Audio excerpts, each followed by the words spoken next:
All right. Peace and blessings. Peace and blessings. All praises due to the Most High. And here we have yet another senseless act of violence by a white man against a police officer and also a farmer who was working in his yard without provocation.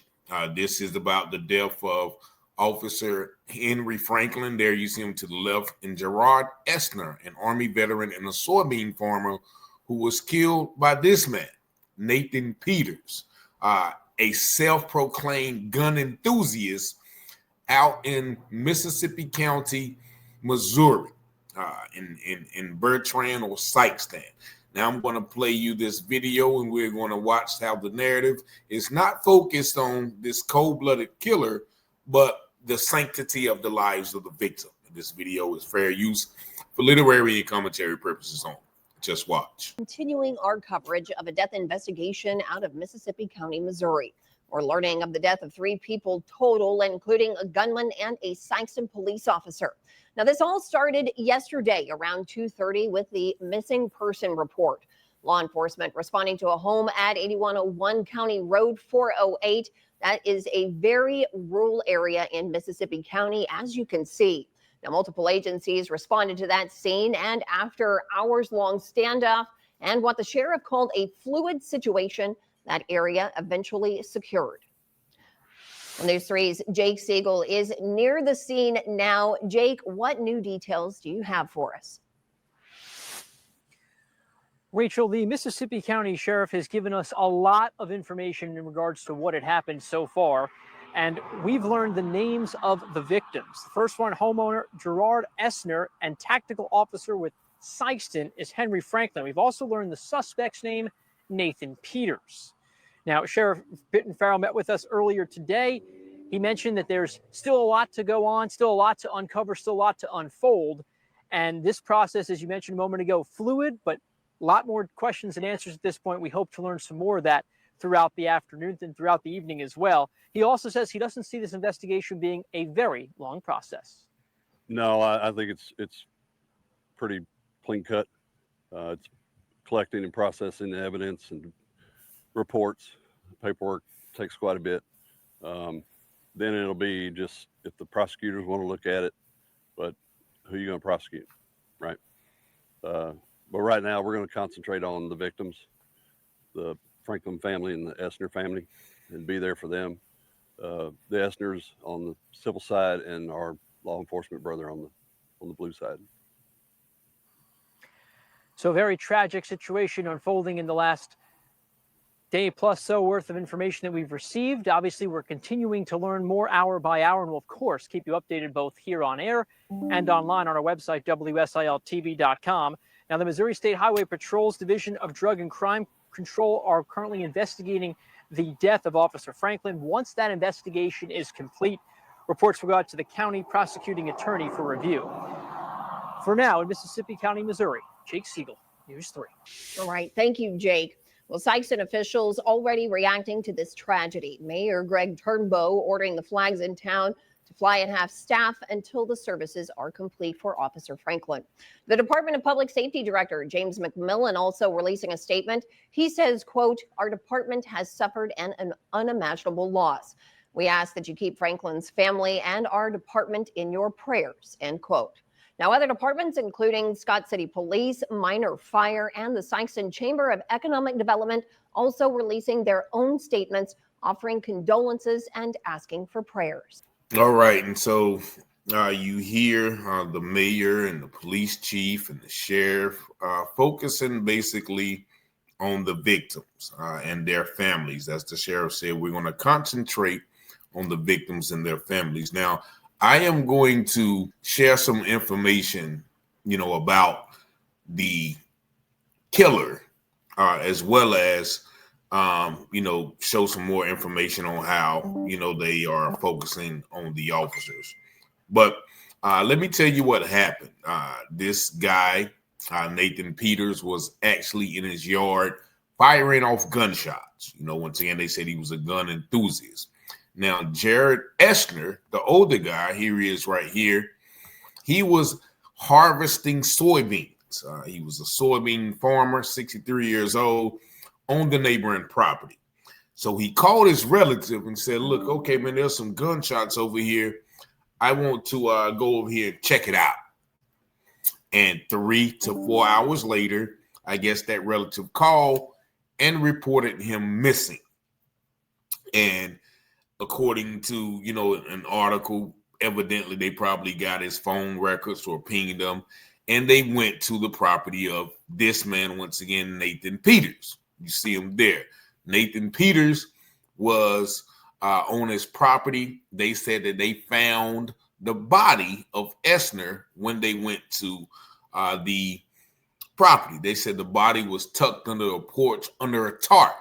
So basically he had killed this man and,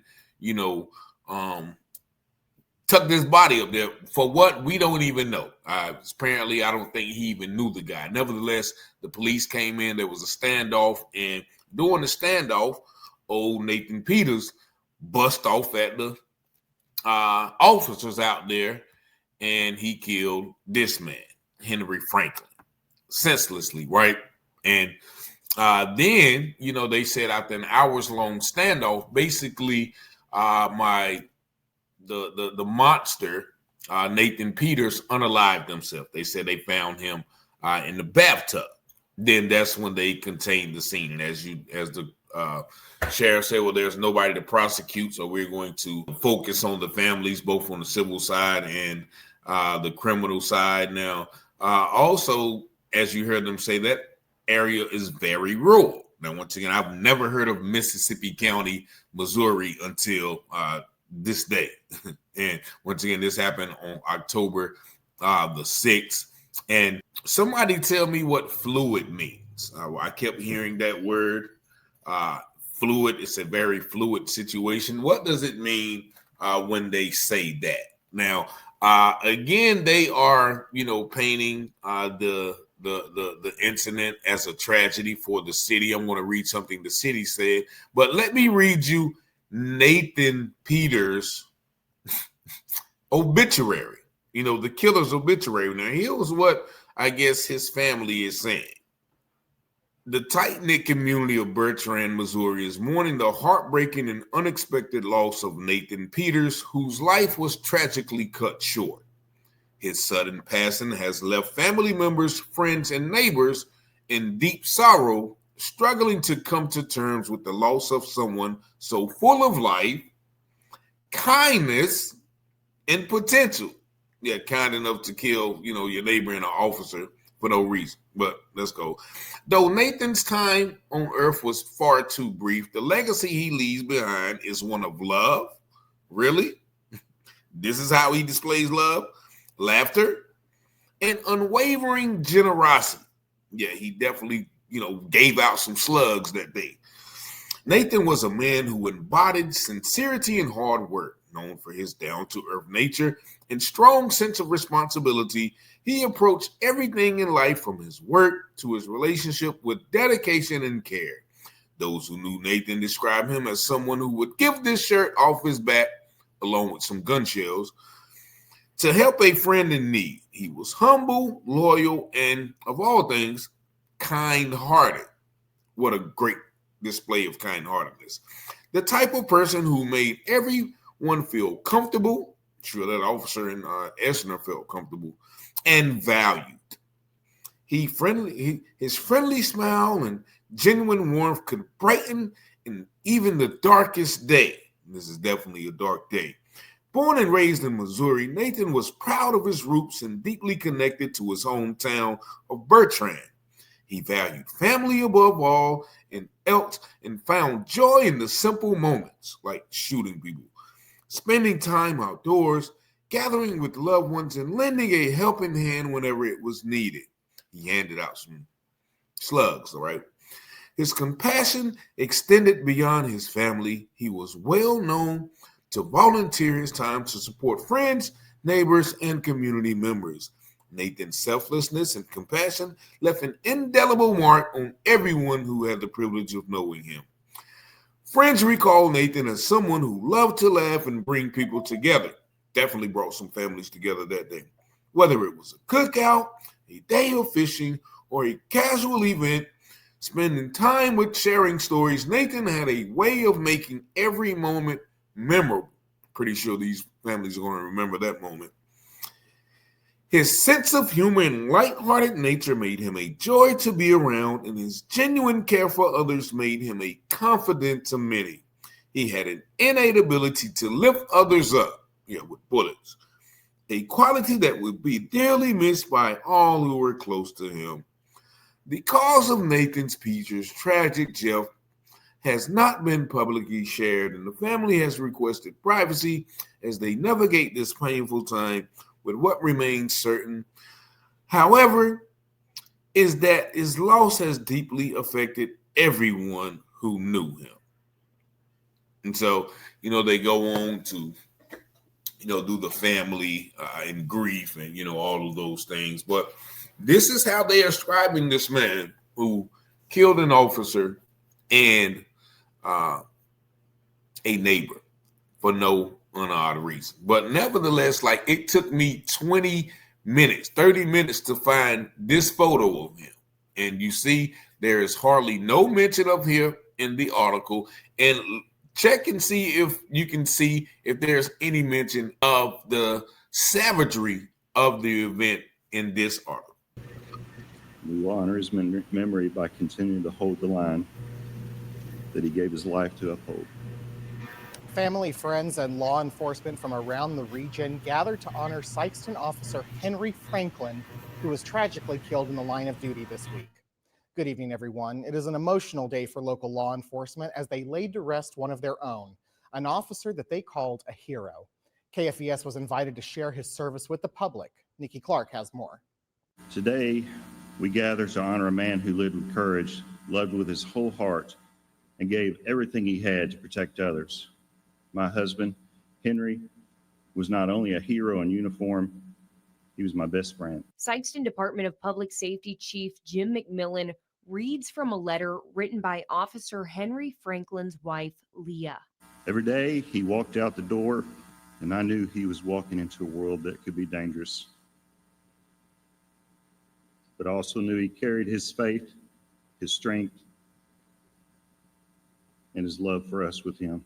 A family man, a loving husband and father, and a dedicated officer. Henry was the kind of officer everyone wanted on scene. Professional, calm, always ready with a smile that could ease even the toughest moments. I think most of all, my favorite word to describe Franklin was simple. Sergeant Devin Weirsham explained his colleague and best friend like this. You could ask Franklin the most complicated 2-page long question, and I promise you, you'd have gotten the most perfect, simple, often 3 to 4 word answer back. And even though that answer may be short, simple, it would be absolutely correct. It would in turn make you feel like an idiot for overthinking the problem. Franklin was an Army veteran, a school resource officer, and was most proud of his role as a canine handler, a life lived serving others. Henry's why was love of God, love of family, service to country, service to community, and his love to his brothers and sisters, all here before us. Something Chief McMillan says he found and let guide his life. And we're going to stop it right there because they go into the officer sentiment. But one thing that caught my eye was this letter from the prosecuting attorney, Mississippi County. And she read, yesterday, Mississippi County was shaken by a senseless act of violence that claimed 3 lives, an innocent citizen, a brave law enforcement officer, and the alleged suspect responsible for this tragedy. Like, he's even alleged, even though they found the body on his property. As a community built on faith, family, and personal responsibility, our hearts grieve deeply for the loss and the families forever change. Every human life is sacred, created by God with purpose and worth. When violence like this strikes our small communities, it reminds us that darkness exists in this world, but good, led by faith and courage, always rises to meet it. Moments like this test our resolve, but also reveal the strength, compassion, and unity that define who we are. This tragedy serves as a sobering reminder of the brokenness that exists in our world and the need for stronger community supports. Already going with the mental health. Watch this. Too often we see violence rooted in desperation, isolation, and untreated struggles that go unnoticed until it's too late. Now, he wasn't just evil, right? He was desperate, isolated, and untreated, right? As neighbors and as leaders, we must work together to ensure that people in crisis have access to hope, faith, and resources they need before tragedy strikes. We must prioritize prevention, connection, and care within our communities. The time for talk and action is now. Let's stop it right there because you see what they just did. They took this cold-blooded killer and related his evilness to mental health crisis, failure to connect with community resources, him being desperate, isolated, and untreated struggles, right? How often do you see that narrative when a Black person is accused of killing the police? Or how often do you even see that narrative when police kill Black people who are going through mental crisis? And so here is yet another example of media bias. The media, once again, as Malcolm X stated, is used to criminalize Black people and make white people feel comfortable about how Black people are treated by the police. And I'll play that in a later video. But this is, once again, the flags were flown half-staff for, about a week and, until his services. But, you didn't hear anything about the violence of Nathan Peters and the death of this officer.